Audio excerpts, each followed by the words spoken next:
प्रथा का पूरा सच। क्या सच में महिलाओं को तब जिंदा जला दिया जाता था? आखिर यह प्रथा कैसे शुरू हुई और बंद क्यों हुई? नमस्कार, मैं सोनम पांडे लोक चर्चा 24 से अनकही कहानियों के साथ आज एक ऐसा विषय लेकर आई हूं जो सच में दिल दहला देने वाला है। सती प्रथा। कल्पना कीजिए, एक महिला जिसने अभी अभी अपने पति को खोया है। चारों ओर उसके चिताएं जल रही हैं, भीड़ जमा है, लोग उसे सती माता कहकर पुकार रहे हैं और कुछ ही पल बाद वह भी उसी चिता में जल रही है। लेकिन सबसे बड़ा सवाल है, क्या हर महिला अपनी इच्छा से ऐसा करती थी या उसे मजबूर किया जाता था? आज हम जानेंगे सती प्रथा का पूरा सच क्या है सती प्रथा और इसकी शुरुआत कैसे हुई, यह कब एक कुप्रथा बन गई, आखिर इसे क्यों बंद करना पड़ा। सती प्रथा क्या थी? सती प्रथा वह प्रथा थी जिसमें पति की मृत्यु के बाद उसकी पत्नी भी उसी चिता पर बैठकर अपने प्राण त्याग देती थी।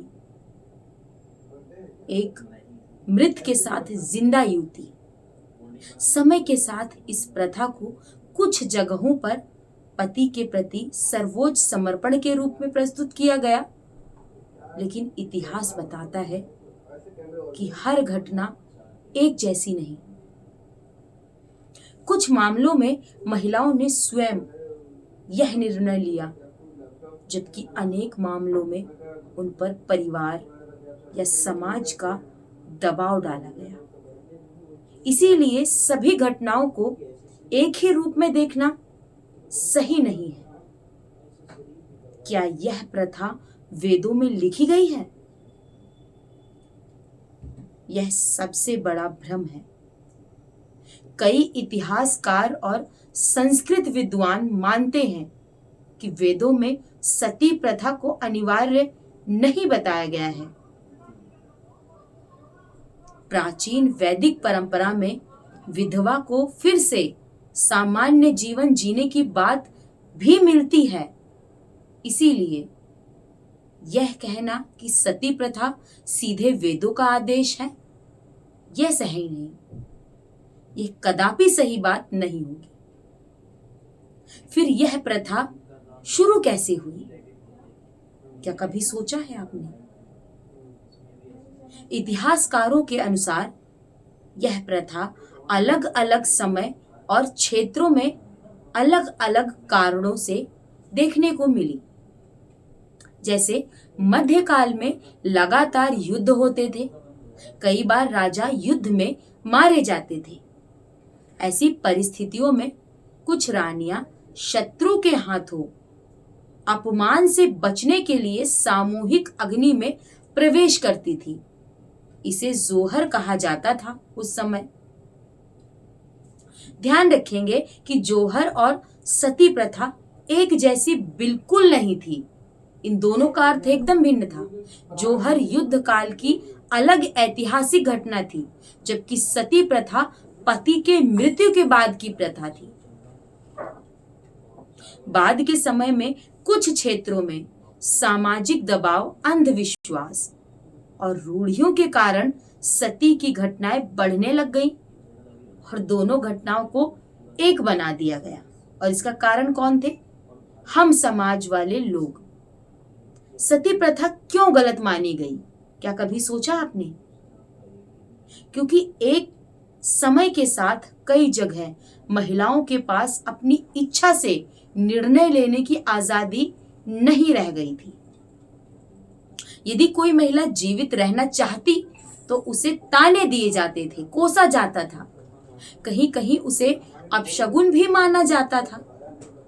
ऐसी घटनाओं ने इस प्रथा को अमानवीय बना दिया।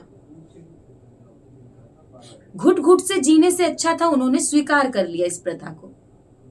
धीरे धीरे समाज के कई लोगों ने इसका विरोध करना शुरू कर दिया।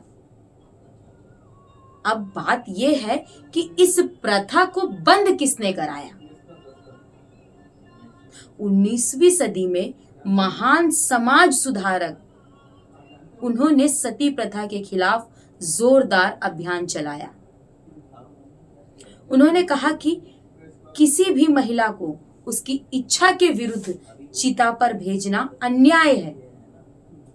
उनके प्रयासों और जन चर्चा के बाद 1829 में तत्कालीन गवर्नर जनरल ने बंगाल में सती प्रथा पर प्रतिबंध लगाने वाला कानून लागू किया। बाद में यह अन्य क्षेत्रों में भी लागू हुआ, पर सर्वप्रथम बंगाल में हुआ। क्या आज भी सती प्रथा होती है? कभी सोचा है आपने? आज भारत में सती प्रथा पूरी तरह से अवैध मानी गई है। यदि कोई व्यक्ति किसी महिला को सती होने के लिए उकसाता है, उसका समर्थन करता है या उसका महिमा मंडन करता है, तो यह कानून अपराध है। महिमा मंडन का मतलब है कि उसकी इच्छा के अनुसार उसको सती प्रथा के लिए बोलना। आखिर इसका क्या निष्कर्ष निकला? सती प्रथा भारत के इतिहास का एक ऐसा अध्याय है जिसे समझते समय भावनाओं से ज्यादा तथ्यों पर ध्यान देना जरूरी है।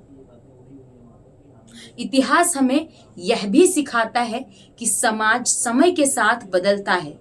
जो प्रथाएं कभी कुछ क्षेत्रों में स्वीकार की जाती थी, उन्हें बाद में मानवता और न्याय की कसौटी पर परखा गया। इसीलिए इतिहास को जानना सबके लिए जरूरी है, ताकि हम अतीत से सीख लेकर बेहतर भविष्य बना सकें। अगर हम अपने गलतियों से कुछ सीख कर अपना भविष्य सुधार पाते हैं, इससे अच्छा क्या है।